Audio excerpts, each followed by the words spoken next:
তুমি যে বললে হ্যাপি নিউ ইয়ার, শুভ দিন, বলো জানুয়ারির 1 তারিখে, 1 জানুয়ারিতে কি করলেন আছে? কেন তুমি হ্যাপি নিউ ইয়ার বললে? এটা শিরক কিনা? এই ছেলে, তোমাকে, তোমার মাস্টারকে, তোমার জাতিকে যদি আমি অশিক্ষিত প্রমাণ করতে না পারি, জাতির সামনে বক্তব্য দিব না বেটা।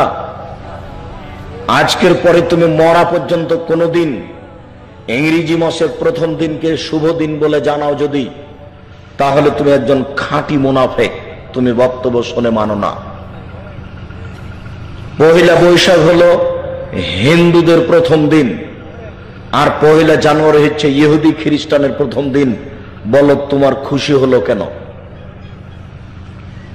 শোনো, মানুষ হও, পশু হয়েও না, মানুষ হও, পশু হয়েও না। সাহাবীদেরকে একটু মূল্যায়ন করিও।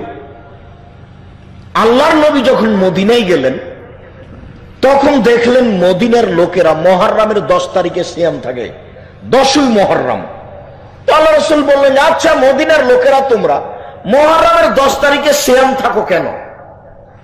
তখন মদিনার লোকেরা বলল যে মুহররমের 10 তারিখে ফেরাউনকে আল্লাহ ডুবিয়ে দিয়েছেন আর মূসাকে আল্লাহ বাঁচিয়ে দিয়েছেন, তাই শুকরিয়া আদায় করি।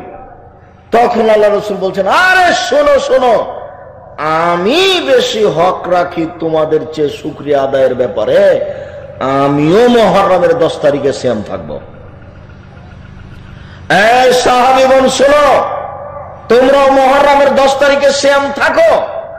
বলার সাথে সাথে সাহাবীগণ একবারে ক্ষেপে রিরি করে উঠেছে। বলেন কি আপনি? আপনি বলছেন ইহুদি খ্রিস্টানের বিরোধিতা করতে হবে? ইহুদি খ্রিস্টান মুহররমের 10 তারিখে সিয়াম থাকে, আমরা মুহররমের 10 তারিখে সিয়াম থাকবো মানে? ইন্নাহু ইয়াউমুন ইয়াযমুহু লিয়াহুদান নাসারা, মুহররমের 10 তারিখ এমন এক দিন যেদিনকে ইহুদি বড় মনে করে, যেদিনকে খ্রিস্টান বড় মনে করে, সেই দিনকে আমরা কেন মানব, শুকরিয়া আদায় করবো মানে? আপনি বলছেন তাদের বিরোধিতা করতে হবে, আর আপনি সিয়াম থাকতে বলছেন কেন? তখন আল্লাহ রাসূল বললেন, শোনো, লাইন বাকাইতু সানাল কাবেলা লা সুমান্না তাসিয়া, আমি যদি সামনে বছর বেঁচে থাকি তাহলে মুহররমের 9 তারিখও সিয়াম থাকবো। 9 তারিখ হবে তাদের বিরোধিতা করা, আর 10 তারিখ হবে শুকরিয়া আদায় করা। বলো তুমি হ্যাপি নিউ ইয়ার লিখলে কেন? এখান থেকে কান ধরে তোবা করে উঠবে, জিন্দেগিতে আর কোনোদিন এই শব্দ কাউকে বলবো না। তুমি অশিক্ষিত, তোমার জাতি অশিক্ষিত, তোমার মাস্টারও অশিক্ষিত। তুমি এটাকে স্বাগতম জানালে কি করে? শুধু তাই নয়, যারা জানুয়ারির 1 তারিখে শুভ দিন বলেছে, যারা 1 বৈশাখকে শুভ দিন বলেছে, তাদের বিচারের মাঠ হবে ইহুদিদের সাথে, খ্রিস্টানের সাথে তাদের বিচারের মাঠ হবে হিন্দুদের সাথে তাহাজ্জুদ পড়লেও।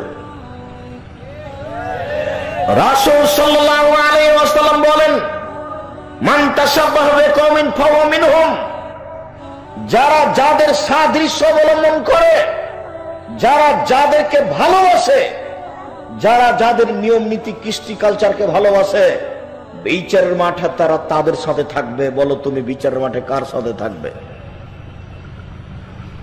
আমি যদি বুঝাতে না পারি আমি আবার বলি, আল্লাহ নবী বলছেন, মান তাশাব্বাহা বিকওমিন ফাহুয়া মিনহুম, যারা যাদেরকে ভালোবাসে, যারা যাদের নিয়ম নীতিকে পছন্দ করে, যারা যাদের পোশাক আশাককে ভালোবাসে, যারা যাদের কৃষ্টি কালচারকে ভালোবাসে, বিচারের মাঠে তারা তাদের সাথে থাকবে। বলো তুমি হ্যাপি নিউ ইয়ার লিখলে কেন?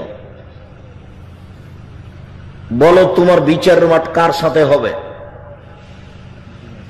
তোমার বিচারের মাঠ ইহুদি নাসারার সাথে হবে। তুমি সাবধান থাকো, তুমি একজন অশিক্ষিত মানুষ।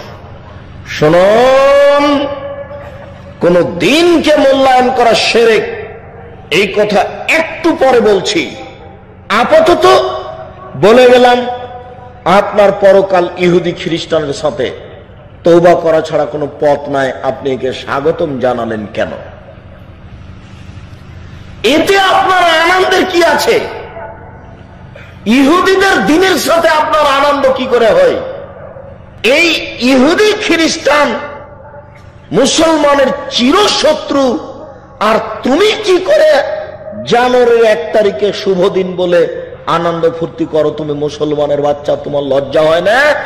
তোমার গোস্ত মুসলমান, তোমার রক্ত মুসলমান, তোমার মেজাজ মুসলমান, তোমার বুদ্ধি মুসলমান, তোমার বিদ্যা মুসলমান, তোমার নীতি মুসলমান। তোমাকে আমি বারবার বলেছি যে কোনো দিন ইহুদি খ্রিস্টানের কোন কর্মকে পছন্দ করো না, তার সব কিছুকে ঘৃণা করতে হবে। তার নীতিগুলোকে জানার জন্য, দেশের এই নোংরা নীতি জানার জন্য আপনাকে আমি একটা বই পড়তে বলেছিলাম, যে শিক্ষা বনাম জাহেলিয়াত। শিক্ষা বনাম জাহেলিয়াত বইটা পড়েন না কেন? 10 বার পড়বেন। শিক্ষা বনাম জাহেলিয়াত বইটা 10 বার পড়বেন। সব শিক্ষামন্ত্রীকে বারবার উপদেশ দেওয়া আছে। শিক্ষামন্ত্রীকে আরো পড়া লাগবে, ও আবার কি বই লিখবে? ওই তো নিজেই কিছু বুঝে না ধর্মকর্ম কাকে বলে। যেমন তুমি আমার মোবাইলে লিখেছে হ্যাপি নিউ ইয়ার, তুমি আমার মোবাইলও দিয়েছ। তোমার কি সাহস? তুমি আমাকেও দাও এই আমার মোবাইলে যে হ্যাপি নিউ ইয়ার। তুমি হিসাব